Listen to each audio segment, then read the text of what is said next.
자, 여러분 지금 보시면 남자와 여자가 서로 사랑에 빠졌어요. 그런데 서로가 다른 말을 하고 있어. 남자는 일본어, 여자는 영어. 우리와 고객도 마찬가지예요. 서로가 보험의 필요성을 위해서 만났지만 다른 언어를 쓰는지도 모르겠어요. 고객은 보험금, 우리는 보험료. 그래서 손끝 차이가 고객과 우리와의 소통을 가로막고 있죠. 그래서 어떻게 하면 고객의 언어를 쓸까? 고객의 욕구를 정확하게 파악할까? 우리가 상대방의 욕구를 정확하게 빨리 캐치해내는 것은 경험에 의해서 순발력이 생겨요. 그런데 그러면 신입사원들은 어떻게 해요? 신입사원 때부터 잘해야지 오래 다닐 수 있는 거잖아요. 그래서 고민을 했어요. 이 욕구라는 것에 대해서 참 너무너무 중요한데 여러분 욕구가 없는 사람에게 보험 팔 수 있을까요? 없어요. 제가요 한번 무시무시한 경험을 했어요. 일령에 가면 굉장히 유명한 한정식집이 있어요. 거기도 제 고객인데 제가 이제 음식점 개척을 한번 할 때가 있었어요. 한 외곽으로 가는 음식점들 있잖아요. 한 3시쯤에 차를 타고 다니면서 그 시간이 이제 클로스 타임이니까 그때 야구르트랑 초코파이, 새우깡 이런 걸 사갖고 다니면서 이제 아줌마, 주방 아줌마들 한참 쉴 때 개척을 쭉 하다가 이제 그 집이 고객이 된 거예요. 몇 년 있다가 그 집에 사장님이 돌아가셨어요. 그때 그 사장님 나이가 52세셨거든요. 그리고 이제 몇 년이 흘렀으니까 이제 그 미망인이 60이 넘었고 아들 둘이 다 장성했어요. 그 집 자산이 한 4, 50억 될걸요. 그럼 결국은 사모님이 최종 상속권자니까 상속세를 내야 되잖아요. 증여나 이런 걸 미리 준비하지 않으면 사모님이 종신보험을 들어놓지 않으면. 그래서 그런 문제들에 대해서 의논하려고 재무설계를 다 해가지고 갔어요. 기계학자니까 이제. 근데 느낌이 이상해요. 그 사모님이 원래부터 깊은 불심을 갖고 있는 건 내가 알고 있는데 더욱더 깊은 불심에 빠지셔가지고 내가 열심히 설명하는데도 거의 눈빛이 허공에 머물러 있는 거예요. 법정 스님의 무소율에 대해서 설법하기 시작합니다. 그리고 내가 막 나라의 세금 막 이런 얘기를 했더니 자기 업대로 간다 그러면서 나는 조만간 산속으로 가서 불교에 귀의할 거라고. 이러니까 더 이상 무슨 재무설계 얘기도 먹히지도 않고 이러면 순간 깨달았죠. 아, 욕구가 없는 사람에게는 아무것도 내가 소용이 없구나. 그래서 이 욕구라는 단어에 대해서 깊이 한번 생각해보게 됐어요. 제가 아까 말씀드렸죠. 클로징을 하는 요소는 두려움을 없애려고 하는 욕구, 행복하게 살고 싶은 욕구, 죽어서도 인정을 받고 싶어서 가족에게 무언가 의미를 남기고 싶어, 죽어서도 아버지의 노릇을 하고 싶어서 종신부모, 뭔가 그런 욕구들이 있어야 되는데 욕구가 없는 사람에게는 아무것도 할 수 없어요. 그래서 욕구라는 것을 굉장히 중요시 여겨야 되는데 그래서 욕구라는 단어를 좀 한번 살펴봤으면 좋겠어요. 욕구라는 단어의 사전적인 의미 한번 읽어볼까요? 시작. 무엇을 얻거나 무슨 일을 하고자 바라는 일. 네. 심리학적 의미는요? 사람을 움직이게 하는 원동력. 네. 우리 보험회사에서, 우리 알리안츠라는 회사에서 여러분의 7월달에 여러분의 욕구를 자극시켜요. 여러분을 움직이게 하는 원동력으로 뭘 걸었을까요? 시책을 걸었어요. 시책.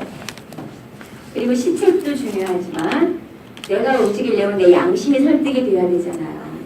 좋은 상품, 내가 정말 도움이 되는 상품을 고객한테 팔잖아요. 근데 제가요, 여러 회사의 강의를 다니다 보니까 여러 회 상품을 다 공부하고 와요. 제가 여러분 회사의 파워밸런스 연금의 장점을 다 알아요. 매월 스텝업이 되는 상품은 여러분 회사밖에 없어요. 연금 최저보증 수수료 뛰지 않은 회사도 여러분밖에 없어요.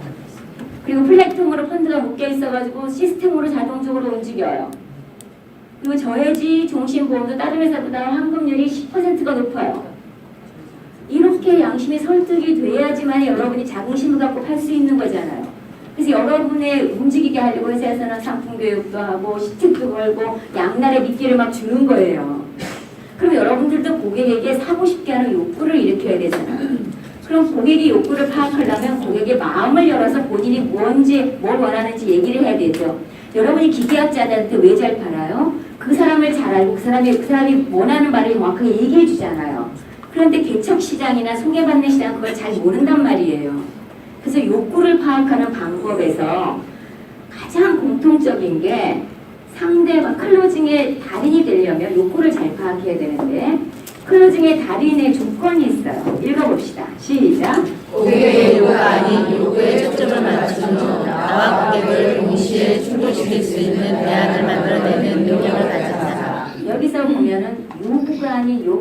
초점을 맞추며 나와 고객을 동시에, 고객도 좋고 나도 좋아야 돼요. 그래서 고객한테 좋은데 나한테 수당이 하나도 없는 상품 팔면 안 되죠. 그런 상품 팔리지도 않아요. 진심의 차이라고 미래의 새 상품이 있는데요. 안 팔려요. 상품은 좋은데 수당이 없어서. 그래서도 많아요. 네, 그런 건 안 팔려요. 그래서 양심과 본능을 적절하게 충족시키는 상품들이 오래 팔려요. 그렇기 때문에 동시에 충족시킬 수 있는 대안을 만들어야 하는 능력을 가진 사람을 클로징의 달인이라고 하는데, 예를 한번 들어드릴게요. 편의점을 하는데요. 어떤 사람이 헐레부터 뛰어오더니 콜라 하나 주세요 이렇게 말해요. 코카콜라 하나 주세요. 근데 마침 코카콜라가 떨어지고 없어요. 이 사람의 요구사항은 뭐죠? 코카콜라 주세요가 요구사항이었어요. 이럴 때 코카콜라가 떨어지고 없을 때 위에 있는 것대로 동시에 충족시키려면 어떻게 해야 되죠? 뭐라고 말하면 될까요?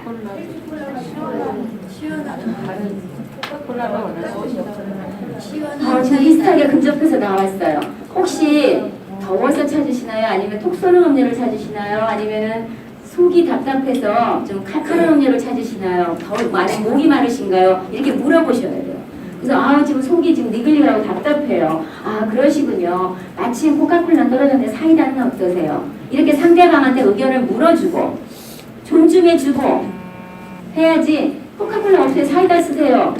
이렇게 말하면 좀 무시받는 기분이 좀 나쁘잖아요. 그래서 상대방이 코카콜라 요구했을 때 왜 코카콜라를 요구하는지를 물어봐야 된단 말이에요. 물어본 다음에 기분을 좋게 존중해 준 다음에 내가 원하는 걸 팔아야 되죠. 그래서 이렇게 하는 기법이 바로 존중이라는 기법입니다. 존중. 제가 존중이라는 기법을 쓰는 데는 이러한 이유 때문이에요. 우리의 성격에는 항상 동전의 양면처럼 이중성이 있어요. 의욕적이다라고 하는 성격의 특성이 있는데 한번 읽어볼까요? 긍정적인 측면. 시작. 긍정적인 측면. 이런 거죠. 어떤 사람이 굉장히 열성적이고 적극적인데 그 사람에 대해서 좋게 여기는 사람은 저 사람 참 열정적이야 라고 표현하지만 별로 좋게 여기지 않은 사람은 이렇게 나대는 거야. 이렇게 표현할 수 있다는 이야기.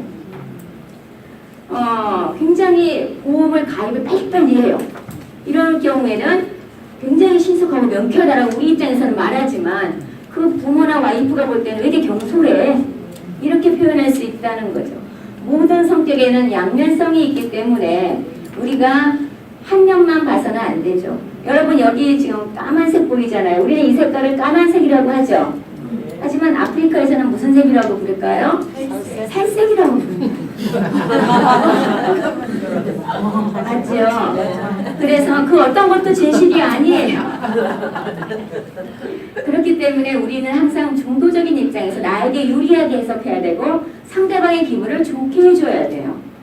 우리가 멘탈을 강하게 하려면 나에게 유리하게 해석하고 상대방의 기분을 좋게 한다가 여러분이 항상 가져야 될 마음 자세인데, 이러한 것들에 근거해서 너무너무 이성적인 사람을 우리는 합리적이다 논리적이다 하지만 부정적인 사람은 왜 이렇게 따지지 냉정하지? 이렇게 표현한단 말이에요.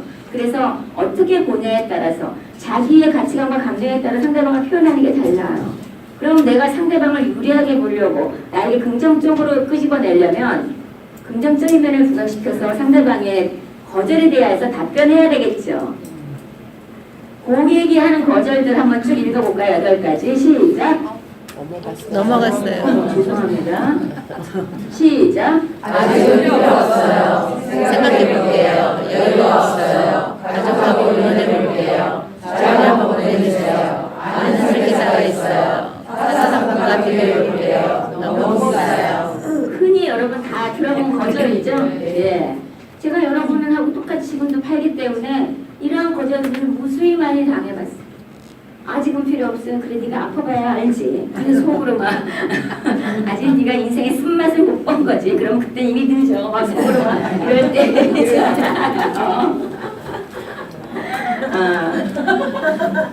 이걸 다 얘기하면 여러분이 책을 안 살 것 같아서 두 개만 할게요. 아주 전략적이에요. 자, 자료 한번 보내주세요 하고 아는 설계사가 있어요. 이게 딱 가서 아는 설계사 있다면 참 난감하잖아요. 그리고 자료 한번 보내달라고 그러면 김새죠. 네, 자료 보내달라고 그러면 해야 하는 사람 별로 없잖아요. 그럼에도 불구하고 이럴 때도 계약을 하는 비법에 대해서 알려드리겠습니다. 자료 한번 보내주세요라고 고객이 이미 결론을 내렸어요. 고객이 답변이에요, 이게. 이럴 때 여러분이 어떻게 하면은 그 자리에서 다시 클로징을 할 수 있을까? 읽겠습니다. 시작. 이 사건에 관심을 가져주셔서 감사드립니다. 고객님을 직접 찾아뵙고 설명드리고 싶지만 우선 자료 먼저 보내드리도록 하겠습니다. 자료를 직접 살펴보시고 문의하실 점이라든가 확인하실 점들이 신중하게 살펴보시려는 것 같아 저도 기분이 참 좋습니다. 뭘까요? 자료 한번 보내주세요 하는데 그 고객의 속마음을 우리는 알 수가 없어요. 정말 자료를 살펴보려고 하는 건지 거절을 하기 위해서 그냥 부드럽게 말하는 건지 알 수는 없지만 나에게 유리하게 생각하라고 그랬죠? 예, 그럼 나에게 유리하게 생각해서 한번 생각해 볼까요? 나는 혼자 김치국을 실컷 마시는 거예요. 자, 봅시다. 자료를 보내달라고 하는 것은 관심을 가져주는 거죠. 그러니까 감사해요. 그리고 내가 원하는 것은 고객을 직접 찾아뵙고 설명드리고 싶지만 내가 원하는 건 널 직접 만나 설명하는 거야. 하지만 우선 자료를 보내달라고 하니까 보내주겠다. 당신이 나에게 자료를 보내달라고 하는 이유는 나를 만나기 전에 먼저 문의할 점이라든가 확인할 점을 미리 신중하게 살펴보는 것 같아서 나도 기분이 참 좋다. 김치국을 마셨어요. 예. 그 다음에 읽겠습니다. 시작. 보통 사람들은 제가 설명을 하고 자료를 보여드리도록 자주 있지 않는데 고객님께서는 직접 자료를 요청하시고 고객이 체크하시려는 걸 보니 굉장히 주도적이시고 자발적이신 분 같아요. 어떤 면에서는 리더십이 굉장히 뛰어난 분이신 것 같아서 꼭 한번 뵙고 싶네요. 김치국을 실컷 먼저 마신 다음에 칭찬을 하는 거예요. 굉장히 기분이 좋아지겠죠. 이런 말을 여러분이 직접 할 수 없으면 어떻게 해야 돼요? 편지와 함께 써가지고 택배로 읽어야 되죠. 그러면 바로 먹을 수 있는 상품들, 과일 또는 아니면은 샌드위치, 케이크 이런 거에다 같이 해서 바로 보내요. 퀵이나 저기로 아니 경비실에 맡겨놓고 가든지. 그래서 그걸 꺼내서 읽어보고 바로 TA를 하는 거예요. 또 이렇게 해서 당신에 대해서 기분을 좋게 한 다음에 그 다음에 내가 하고 싶은 말을 하는 거죠. 마지막에 하이라이트 읽겠습니다. 시작. 하지만 보험은 전문 용어와 복잡한 단어들로 구성되어 있기 때문에 자료를 살펴보시는 것만으로는 보험의 가치가 제대로 느껴지지 않을 수 있습니다.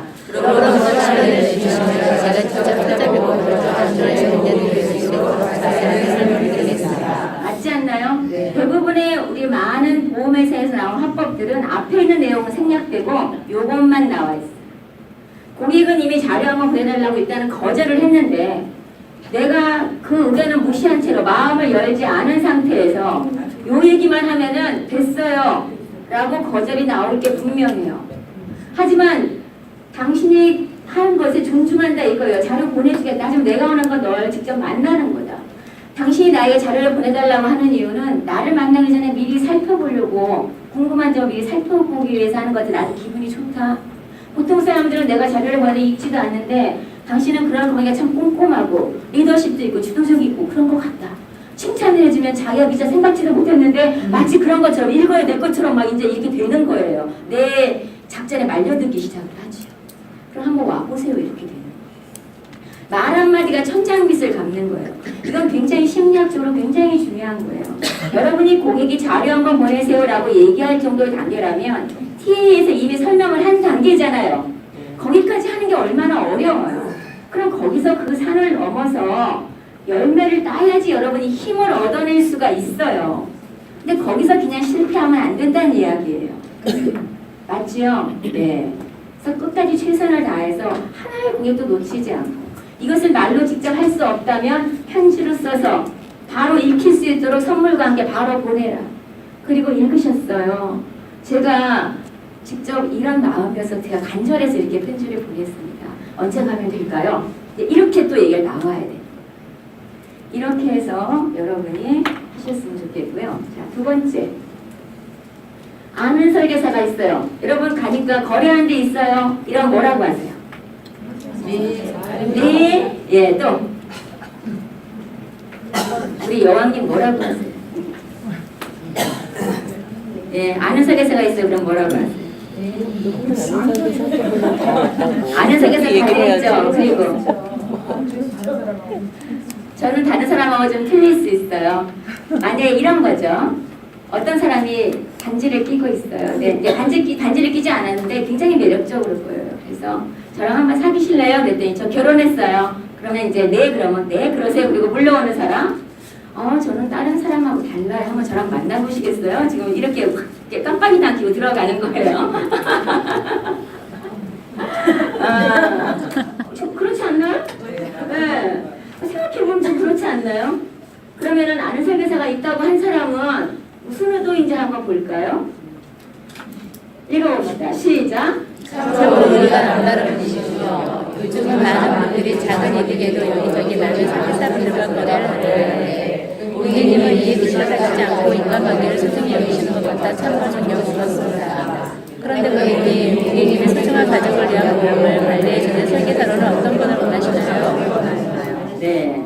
자, 보세요. 아는 설계사가 있어요. 그러면은 나 결혼했어요 하는 거랑 똑같잖아요. 비슷한 거란 말이에요. 그러면은 참으로 의리가 있으시군요. 나는 그 사람과만 거래하겠다는 거잖아. 일단은 너는 안 할래. 나는 내가 그 사람과 관리를 계속 받을 거예요.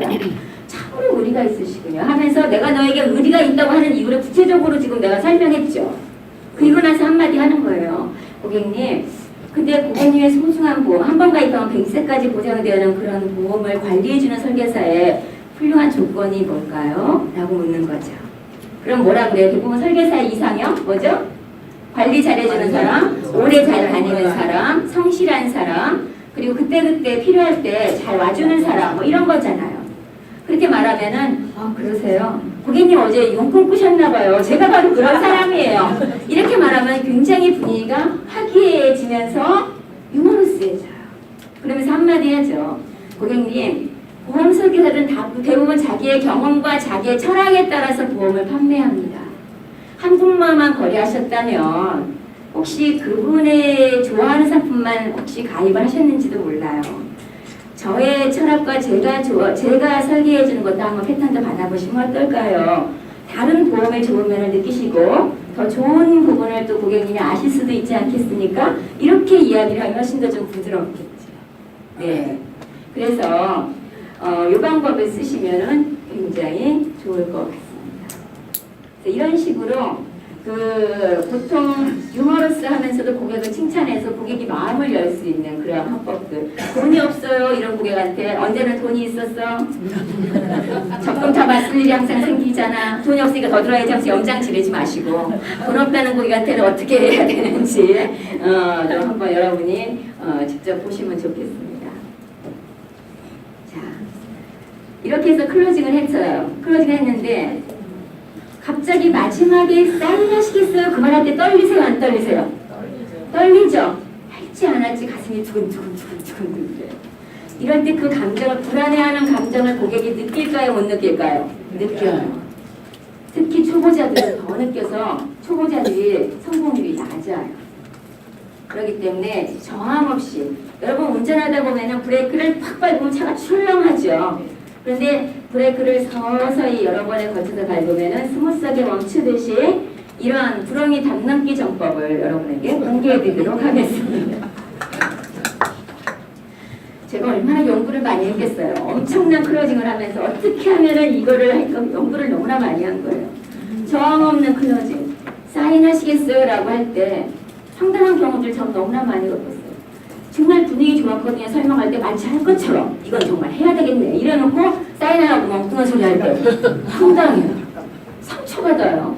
그래서 고객의 반응이 좋아도 중간에 이거 안 하면 어떻게 하지? 정말 김새는데 이러면서 불안해서 설명할 때도 있었단 말이에요. 그런 징크스라는 게 있잖아요.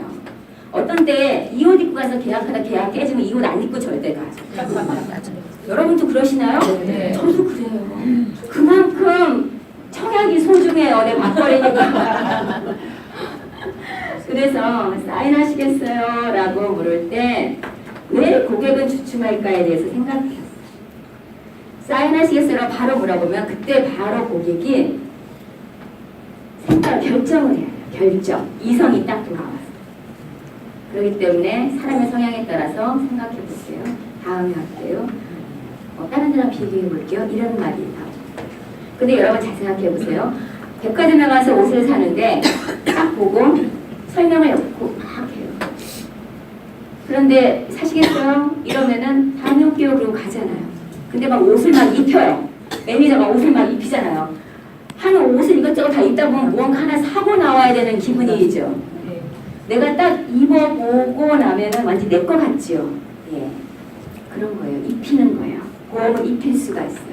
어떻게 하냐면 설명을 다 한 다음에 마지막 단계에서 여러분이 설계서 청약서 뽑아가지요. 그 청약서를 자연스럽게 책상 위에 꺼내 놓으세요. 딱 꺼내시면서 지금부터 굉장히 중요한 겁니다. 고객님의 권리에 대해서 설명하겠습니다. 보험을 사는 이유는 보험이 제대로 작동해야 됩니다. 에어컨을 사고 TV 살 때 TV가 제대로 작동이 돼야 기분이 좋듯이 이 보험도 제대로 작동을 해야 됩니다. 지금부터 이 보험의 권리에 대해서 설명하겠습니다. 굉장히 중요한 이야기입니다. 하면서 청약서를 다 뽑아가면 계약자, 피보험자, 수익자가 찍혀있죠. 그러면서 지금부터 계약자에 대한 설명을 해드리겠습니다. 계약자란 무엇일까요? 계약자란 뭐죠? 돈 내는 사람? 그렇게 표현하면 안 돼요. 계약자란 이 계약의 주인을 말합니다.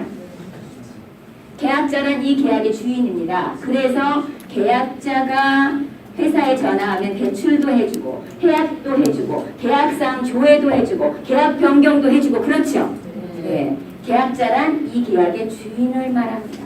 가끔 계약자를 남편 이름으로 해서 사업하는 남편이 사업자금이 없자 와이프 몰래 대출을 받거나 해야 그래서 보장이 안 되는 황당한 경우도 있었습니다.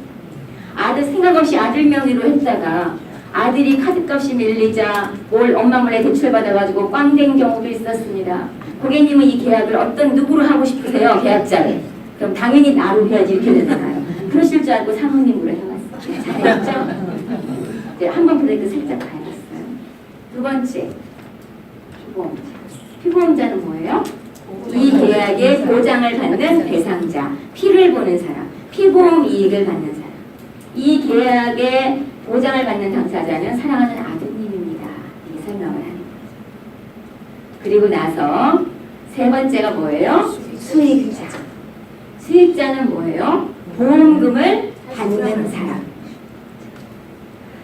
아드님 계약인데 아드님이 결혼하기 전에는 누가 1순위예요? 엄마. 부모가 1순위인데 결혼하면 누가 1순위예요? 며느리. 법정 상속인으로 해놨을 경우에. 근데 이 돈은 누가 낼 거예요? 지금은 엄마가 내죠. 그러면은 아들이 결혼해서까지 엄마가 주인이 수익자가 되려면 어떻게 해야 돼요? 엄마로 수익자를 지정해야 되겠죠. 그래서 제가 사모님으로 지정해요. 결혼하고 나서도 사모님이 이 계약의 권리를 끝까지 가지실 수 있도록 지정해 왔습니다. 마음에 드세요? 그러면 너무 잘 역시 다르다. 근데 다른 계약은 잘 돼 있나 하면서 막 다른 계약을 꺼내요. 그럼 법정상속으로 돼 있는 계약까지 내가 막 볼 수가 있어요. 그럼 그 계약을 보면서 이제 또 그 계약을 또 정리하기 시작을 하죠. 이렇게 되는 거예요, 자연스럽게. 여러분 약관 설명이라는 게 특별할까요? 보험 약관에 보면은 계약자, 피보험자, 수익자 용어 안내하게 돼 있죠. 고객들은 그런 용어도 잘 몰라요. 우리는 많이 알지만 그런 용어 하나를 설명하는 것 자체가 벌써 퍼포먼스가 달라지는 거예요. 아까 설득의 세 가지 원칙 중에서 가장 중요한 게 태도였죠. 이런 것도 태도예요. 고객의 가장 중요한 요소, 두려움의 요소, 풍요로운 요소, 권리 행사 요소를 욕구를 충족시켜야 되는 거죠. 이렇게 해놓고 자 그러면 벌써 이제 고객님이 이 보험에 대해서 권리 행사하는 걸 다 알려드렸고요. 여기 마지막에 여기다가 서명만 하시면 돼요. 이미 청약서 눈에 익었어요. 설명 다 했어요. 그럼 서명만 하시면 됩니다. 사인 받으면 끝나요. 이게 바로 계약자, 피보험자, 수익자를 안내하는 저항 없는 클로즈입니다. 한번 사용해 보세요. 굉장히 효과적이에요. 아셨나요? 네. 저는 이렇게 하기 전에는 청약서를 꺼낼 때 막 덜덜덜 떨었어요. 덜덜덜. 안 하면 어떻게 하지? 그런데 이렇게 자연스럽게 하니까 그냥 가입성에서 내용 설명하듯이 계약자, 피보험자, 수익자 설명하면서 시작이 되니까 굉장히 좋아요. 자, 그리고 나서에 또 하나의 아주 고난도의 기술이 있습니다. 이렇게 사인까지 다 받았는데 요즘에 워낙 실손보험들을 많이 가입하다 보니까 보험금을 많이 타가지고 다 고객들이 지저분해졌어요. 병적사 부담부. 그래서 기껏 해놨더니 전혀 병명이 없다고 그랬거든요. 보험금 탄 적도 없어요. 근데 B형 간염 보균자라고 진단 B가 나온 거예요. 이 이분이 딴 데다가 진단하면서 건강검진했더니 B형 모태 감염으로 B형 간염 보균이 있었던 거예요. 저는 그것도 모르고 고객들은 그거를 본인 병이라고 생각하지 않아요. 잊어버리잖아요. 그리고 이제 비활동성 경우에 더하죠. 그런데도 보험회사는 거절을 진단 B를 받으라고 해요. 자, 진단 B를 받았더니 결과가 어땠을까요? 간에 대한 평생 부담, 그리고 할증 15%. 그럼 고객이 할까요, 안 할까요? 안 하려고 그래요. 간이 가뜩이나 건강하다고 생각했는데 갑자기 그 진단을 받으면서 간에 대해서 걱정을 하기 시작을 해요. 그리고 나는 간이 안 좋은데 간에 대해서 보장을 안 해준다고 그러면 가입을 하고 싶지 않아요. 그것도 비싸게 받는. 그럴 때 어떻게 하면 인수를 시킬 수 있을까요? 그래서 제가 진단 항목 해설 및 인수 기준 이해하기라고 해서 혹시 이런 표 보셨어요? 우리가 많이 보죠? 여러분 진단 받을 때 이거 보죠? 이런 거 하나씩 갖고 다니셔야 돼요. 여러분 갖고 다니세요? 안 갖고 다니세요? 사무실에 가서 총무한테 이거 카피해달라고 하세요. 저는 이걸 가지고 설명을 해요. 자, 진단 B는 혈액검사까지 하지요. 그러면 그 사람 같은 경우는 GOT가 높게 나왔어요. 요것도 높고 요것도 높았다. 두 개가 다 높았어요. 보통 B형 간염이나 없고 이런 사람들은 이게 높게 나와요. 감마 GPT. 감마 GPT가 높으면은 보통 부담보를 해도 어느 정도 인수를 하는데 GOT GPT는 인수를 잘 안 하려고 해요. 왜 그러는지 한번 볼까요? 자, 요거 한번 읽어보실래요? 시작. 간에 주로 존재하고 신장이나 골격근에도 소량 존재, 근만성 간염, 나담, 간 손상 시 증가. 간이 손상됐을 때 증가하는 수치예요. 그분은 B형 간염이 보균이 됐지만 비활동성인 건 맞아요. 하지만 B형 간염이라는 건 뭐냐면 그 바이러스가 간을 파괴해요. 자가면역 질환이에요. 그래서 간이 이미 파괴되어 있어요. 내가 고객님한테 그랬죠. 고객님, 지금 이 수치가 높다는 것은 간의 일부가 손상되었다는 증거. 이게 60이 나왔으니까 정상 수치가 35인데 이미 손상이 되었다는 겁니다. 간이라고 하는 것은 침묵의 장기여서 80% 90%까지 손상이 돼도 몸이 증상을 못 느낍니다. 이게 60%라는 것은 이미 간이 일부가 손상되어 있었고 앞으로 손상될 가능성이 높다는 겁니다. 그럼에도 불구하고 간은 우리 몸은 딱 간만 있는 게 아니라 연결되어 있죠. 간은 췌장과 연결되어 있죠. 쓸개와도 연결되어 있고 십이지장과도 연결되어 있죠. 그래서 간이 나빠지면 췌장도 나빠질 수 있고 쓸개도 나빠질 수 있어요. 그런데 회사에서는 뭐만 부담보를 잡아요? 간만 부담보를 잡아요. 굉장히 유리한 조건이에요. 그리고 간에 대해서 평생 부담보라 하더라도 치료하지 않고 5년이 경과하면 보장해줘야 되죠? 네. 그게 특별 부담보 인수 조건이죠? 네. 2012년도 이후에부터. 그렇기 때문에 그 조건을 보여드렸어요. 고객님이 지금까지 하시는 것처럼 6개월에 한 번씩 복부 초음파에서 정기검진 받으세요. 검진받는 건 치료에 속하지 않습니다. 정기검진 받으시고 5년 넘으면 정상적으로 보장받으실 수 있습니다. 지금 간만 부담보 잡으신 거에 대해서는 굉장히 좋은 조건이십니다. 해서 이걸로 설득하고 겁을 줬어요. 설득하고 고객이 거절하는 이유는 두 가지예요. 별것도 아닌데 비활동성인데 왜 거절해? 그런데 이유를 얘기해 준 거죠. 손상되어 있다. 수치가 말해주지 않느냐. 그런데 간만 잡은 것은 너한테 해문이다. 빨리 들어라. 5년 동안 치료 안 하면 정상 보장된다. 이렇게 해가지고 인수를 시켰어요. 이처럼 여러분들이 이러한 기본적인 언더라이트 기준을 언더라이팅이라는 것은 여러분이 1차예요. 만약에 부담보가 나오고 거절이 나오면은 언더라이터랑 통화하세요. 뭐라고 하냐면 언더라이터님, 제가 고객을 이해시킬 수 있도록 저한테 정확하게 말해주세요. 이 부담보된 이유를. 그래서 그거를 정확하게 꼼꼼히 한 다음에 회사 입장에 서서 고객을 이해시키셔야 해요. 그게 바로 마지막에 클로징의 기술이에요. 네. 아셨죠? 네.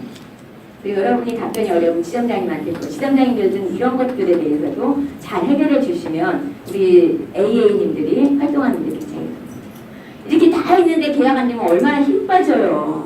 그래서 하나라도 놓치지 말고 다 하실 수 있어서 이런 것들을 여러분들은 꼭꼭 갖고 다니세요.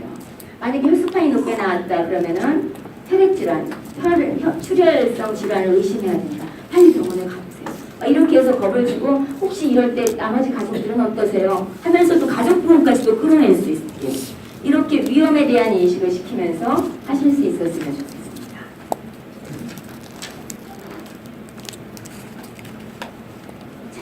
또 하나의 크로징의 기술이 있죠. 한번 읽어볼까요? 고객이 보험을 망설이는 이유. 첫 번째 시작.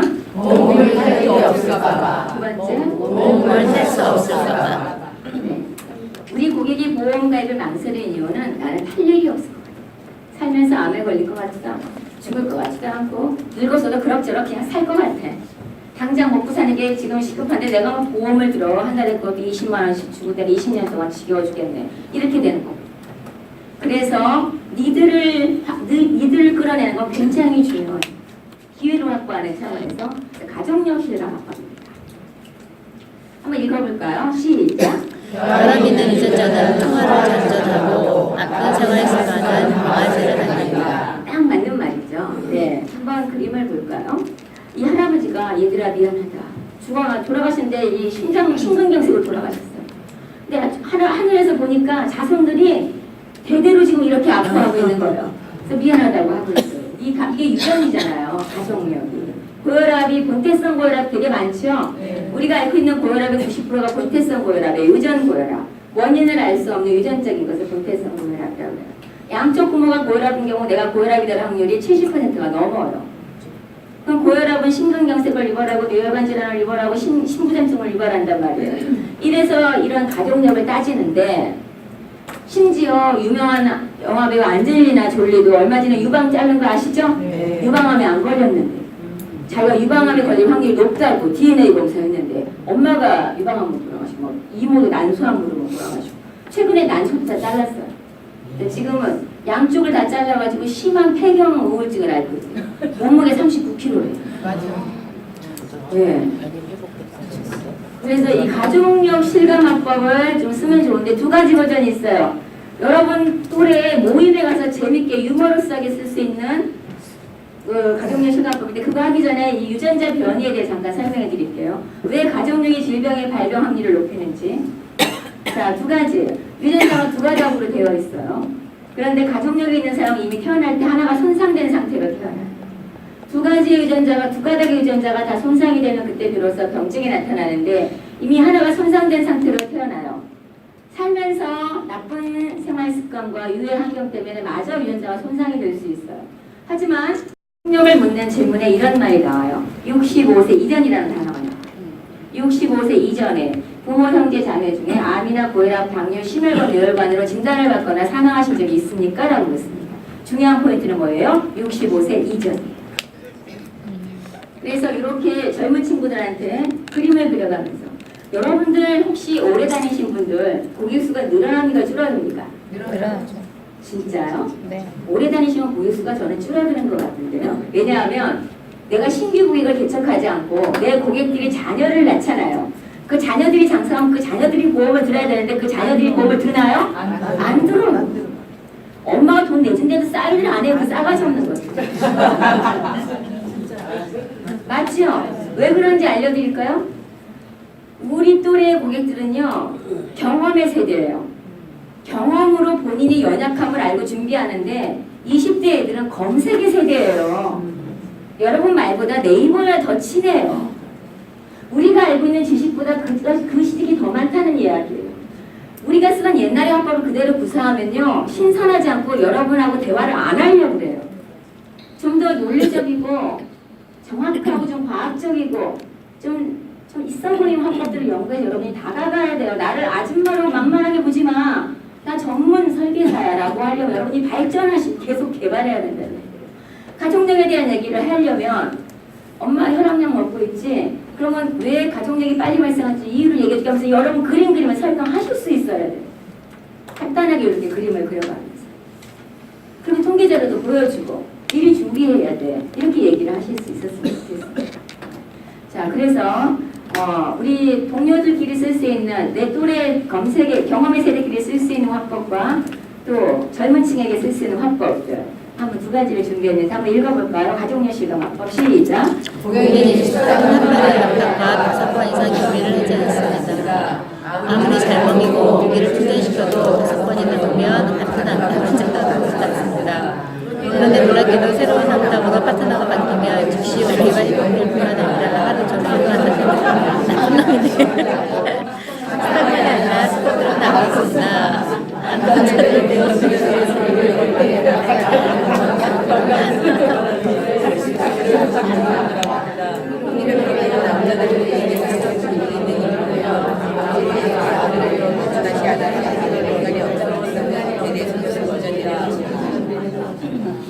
재밌죠? 딱 맞네. 계속 읽겠습니다. 시작. 특성뿐 아니라 질병이 확률도 유전되죠. 그래서 부모가 암에 걸렸을 경우 자녀가 암에 걸리는 확률이 9.58배에 높아집니다. 가족력이 있는 사람은 태어날 때부터 두 가닥의 유전자 중 한 가닥이 손상된 상태로 태어나고 두 가닥 유전자가 같이 손상되면 병증이 나타나는데 이미 한 가닥이 손상되었으니 다른 사람보다 위험이 훨씬 더 높아지는 거죠. 개인도 혹시 가족력이 있으세요? 네. 여러분 제가 유머러스하게 화법을 만든 이유는 유머는 긴장감을 풀어놔요. 경계심을 해소시켜요. 모임에 가서 자연스럽게 스타트곡이라고 들어봤어? 하면서 이렇게 얘기를 하는 거예요. 그래서 우리가 일부러 유머를 외우기도 하고 배우기도 하잖아요. 근데 그 유머가 보험과 전혀 관계가 없는 유머는 분위기는 좋은데 집에 갈 때 여러분 마음이 허해요. 보험 얘기를 하나도 못 꺼냈으니까. 그렇기 때문에 유머를 사용해도 보험에 대한 화두가 나올 수 있는 전략적인 유머를 여러분이 쓰셔야 된다는 이야기예요. 어디 가나 보험이라는 화두가 나를 내가 가는 곳은 언제나 보험이라는 얘기가 나올 수 있도록, 나와 1시간 이상 같이 있으면 보험에 대해서 니드가 생길 수 있도록. 제가 지금 택시를 대절해서 왔어요. 사실은 갈비뼈가 금이 갔거든요. 다쳐가지고. 그래서 운전을 하기가 힘이 들어가지고 제가 택시를 타고 왔는데 택시 기사님하고 계속 보험 얘기하면서 왔어요. 조만간 팔 거예요. 그 집 아들이 없대요, 보험이. 예. 항상 어디 가든지 보험 얘기를 해야 돼요.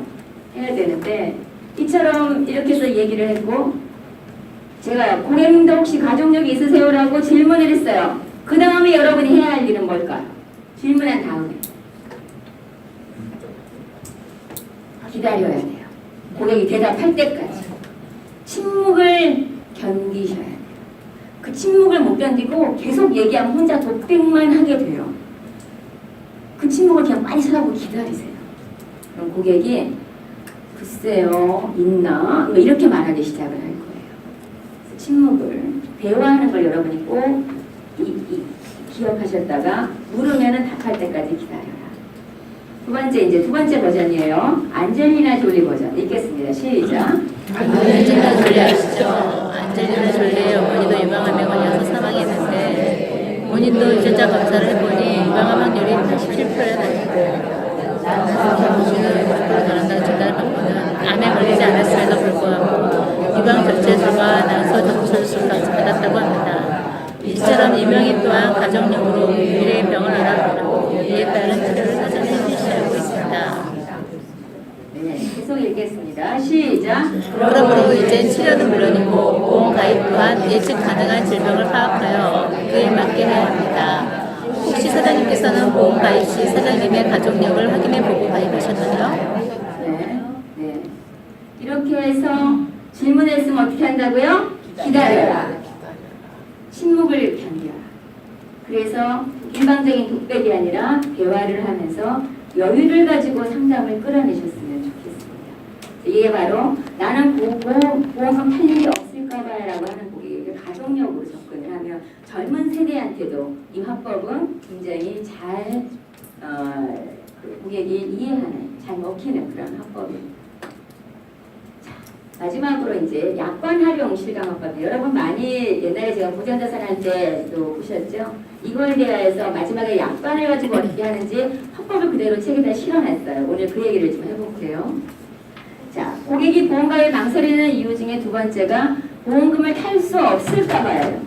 왜냐하면 고객의 생각을 좀 더 깊이 들어보면 한번 읽어볼까요? 시작. 계속해서 말대로 보험금이 지급될까? 설명을 잘하던데 자기에게 유리한 것만 설명한 것은 아닐까? 더 좋은 보험 상품이 없을까? 설계사 말만 믿었다가 보험금이 안 나오면 나만 손해보잖아. 네, 이게 바로 우리 고객의 생각이에요.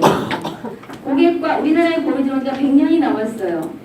고객과 보험회사 사이에 많은 분쟁들이 있죠. 가끔 그러한 분쟁들은 이슈로 뉴스에 반영이 되기도 해요.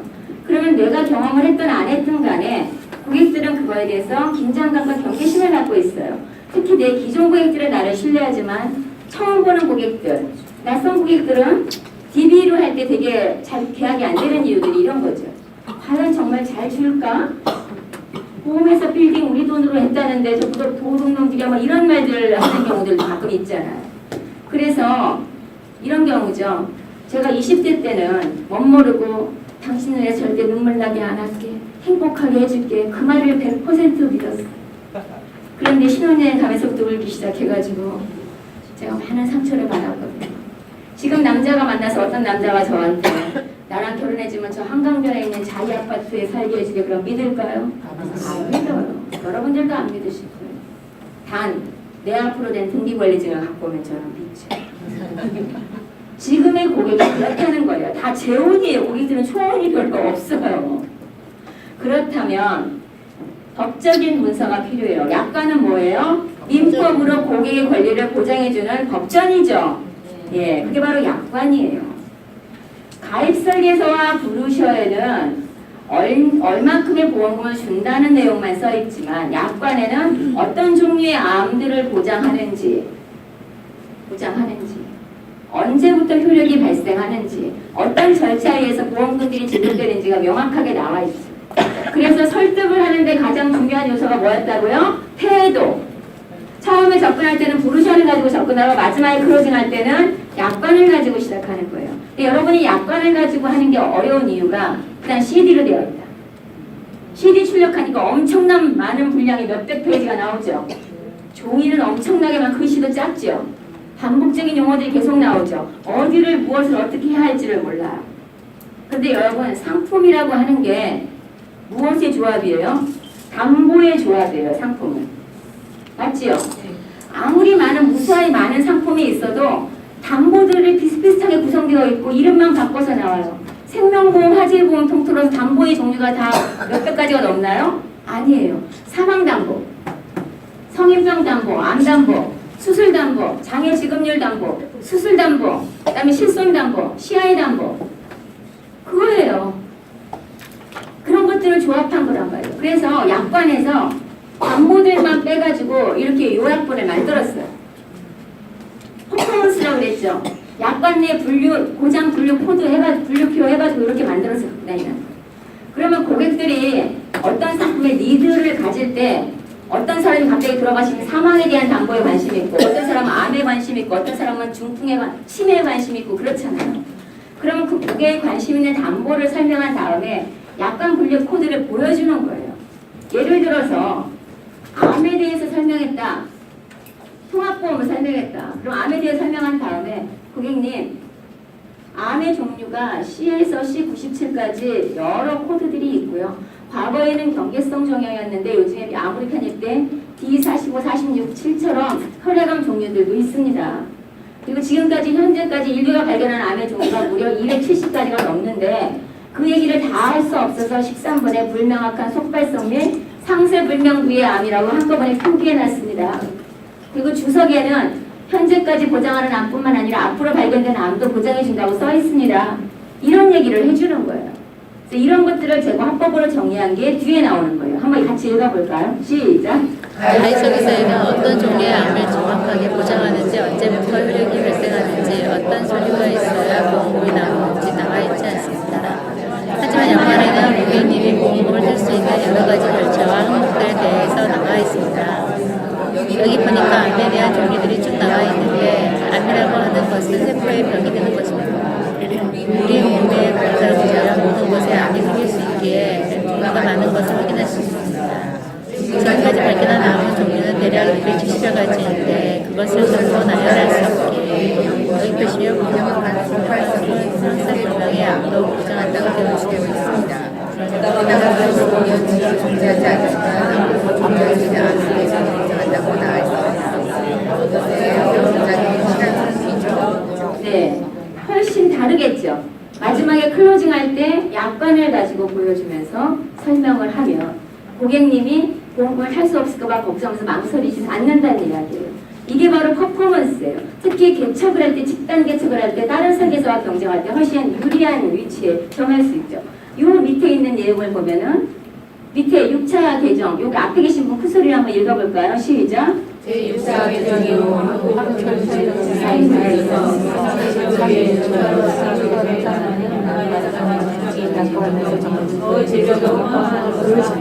네, 이 이야기가 현재 존재하고 있는 암 이외에 앞으로 생길 수 있는 암도 보장해준다는 내용이에요. 이처럼 이렇게 약관을 보면서 하는 것이 태도, 정확하게 전문성을 보여주는 그러한 화법이라고 할 수 있습니다. 네, 이렇게 해서 약관 활용실 방법. 마지막에 이제 논쟁 없는 클로징입니다. 여러분 고객하고 비교하고 판단하고 따지면 클로징이 빨리 되던가요?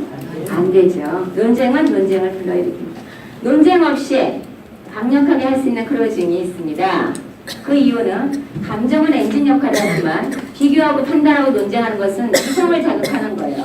그래서 브레이크를 밟게 됩니다. 그래서 감정을 자극하는 가장 강력한 방법으로 무엇이 있냐면 읽어보십시오. 시작. 부탁. 예. 여러분들 부탁 잘하세요? 네. 예. 부탁을 잘하면 보험을 잘 팔 수 있습니다. 네. 부탁을 못하는 사람은 거절도 못합니다. 부탁과 거절은 쌍둥이에요. 왜냐하면 부탁을 못하는 사람은 거절당할까봐 두려워서 부탁을 못하는 거거든요.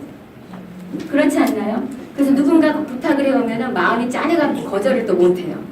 대답해주고 받지도 못하고 막 이러한 악순환이 계속되죠. 그래서 부탁에 관한 아주 좋은 시가 있습니다. 같이 한번 읽겠습니다. 시작. 이처럼 즐거우고 이처럼 어려운 일입니다.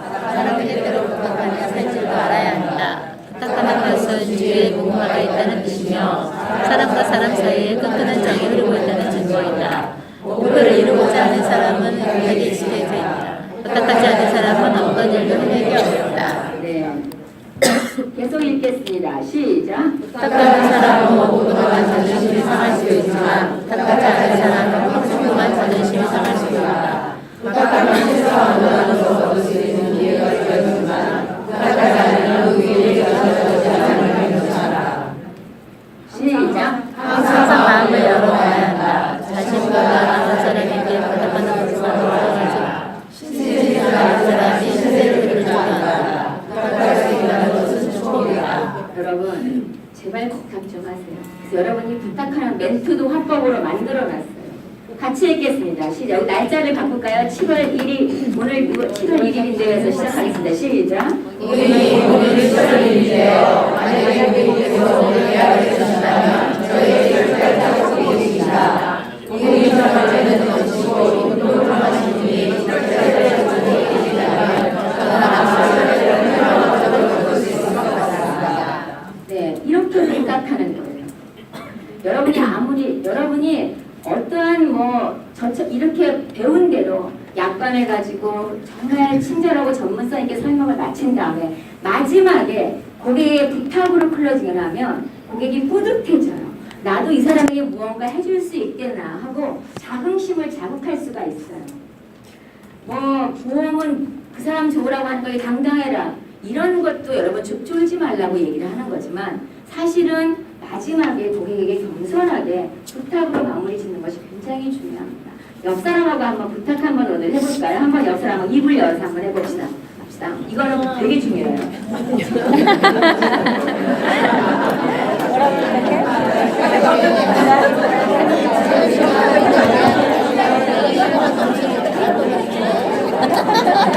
먹겠습니다.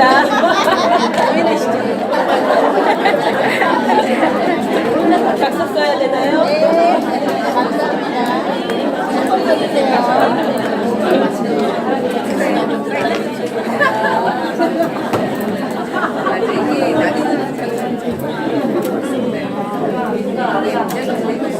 오늘 사인 많이 하신 것 같아요. 네. 정말 부탁해요.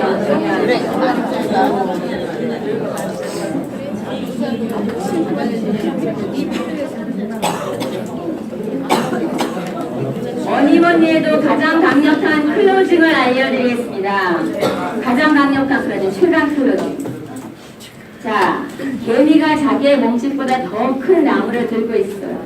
찬란한 태양을 보면서 무엇이 이걸 가능하게 했을까요?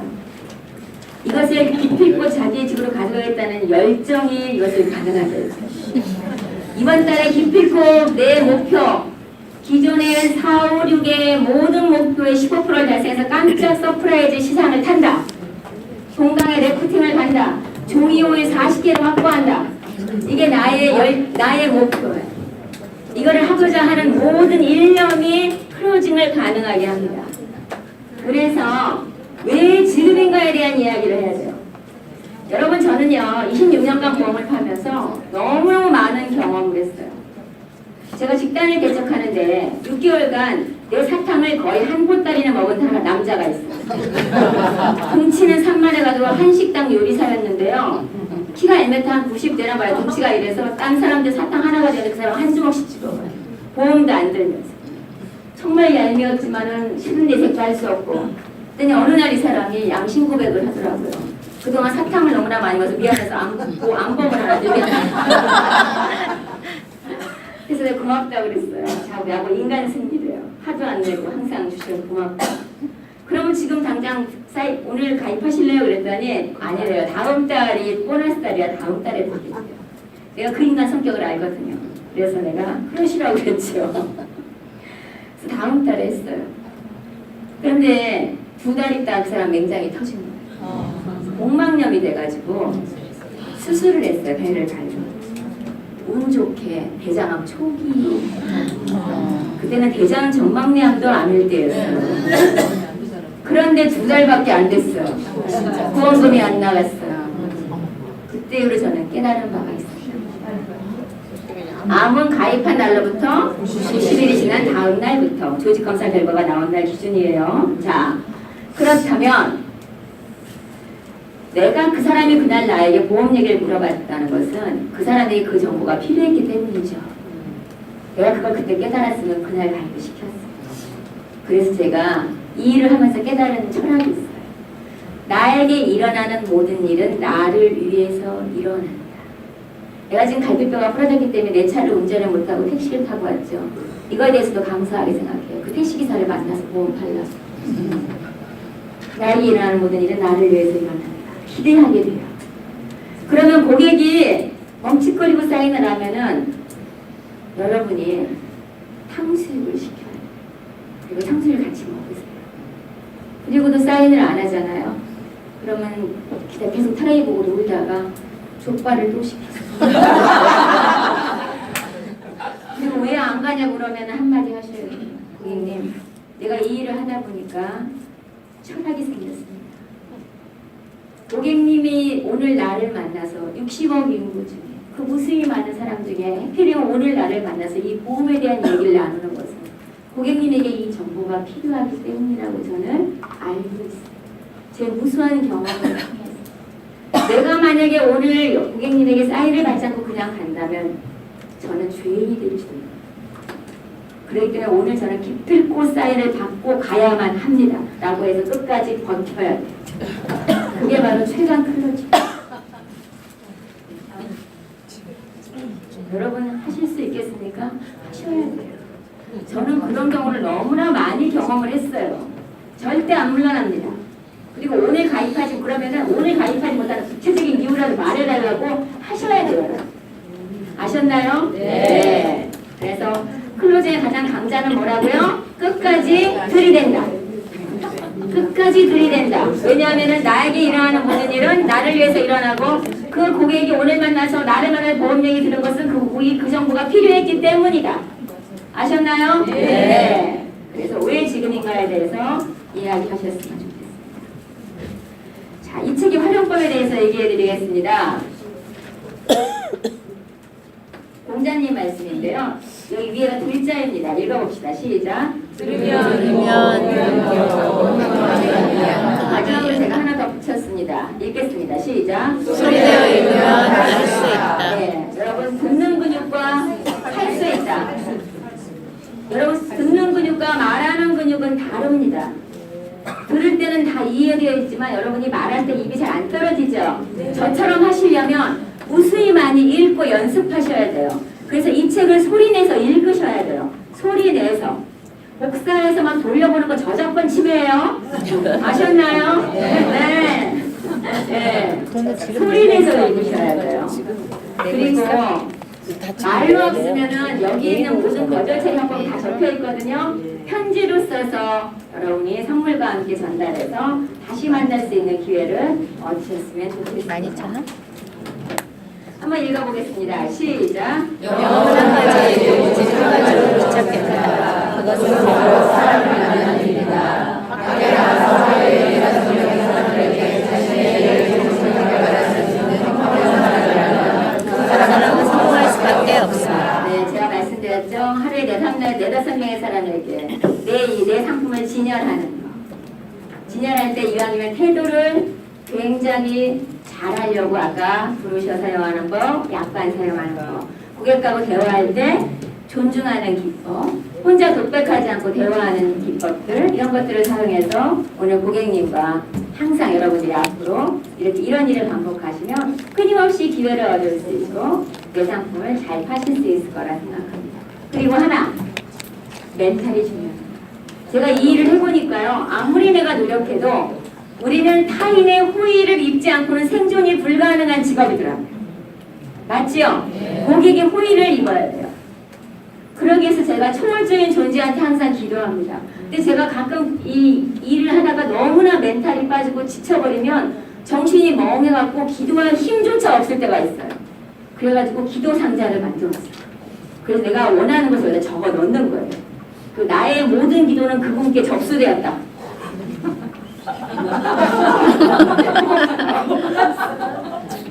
접수되었다 해가지고 기도할 힘에서 이거 읽는 거예요. 아주 이제 항상 마감 때 허덕거리를 갖다 맞추잖아요. 그러면 이제 7월달이 되면 또 우리 지점장은 또 이번 달에 얼마 할까 하고 바로 이제 또 재촉하기 시작하잖아요. 하나님 들으셨죠? 저는 제 고객이 어디 있는지 알 수가 없습니다.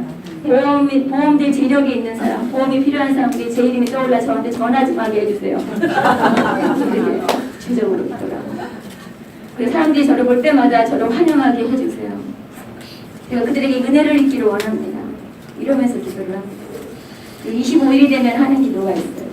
하나님 제 고객의 재정을 축복해 주세요. 위성이 걱정해주세요. 그들이 처음에 계획했던 대로 보험료를 잘 낼 수 있게 좀 도와주세요. 기도를 해도 가끔 응답이 없을 때는 한마디 하죠. 한번 내려와서 팔아보세요. 얼마나 힘든 줄 아세요? 막 이러면은 정말 신기하게 연락이 오고 힘이 오고 제가 최선을 다하지만 나머지는 은총이 아니겠나 싶습니다. 해가 매일 뜨는 것도 기적이지 않나요? 예, 그래서 우리가 좀 각자 여러분이 신앙하는 것들이 있을 것 같습니다. 이렇게 최선을 다하고 뭔가 초월적인 존재한테 의존하는 사람이 겸손해지게 되어 있습니다. 그래서 여러분들이 정신건강을 지켜서 우리 경기지역단 우리 알리안츠 AA들이 전국 1등을 해서 올 여름 두둑하게 휴가비 나가서 아주 멋진 추억 만드시길 기대하겠습니다. 감사합니다.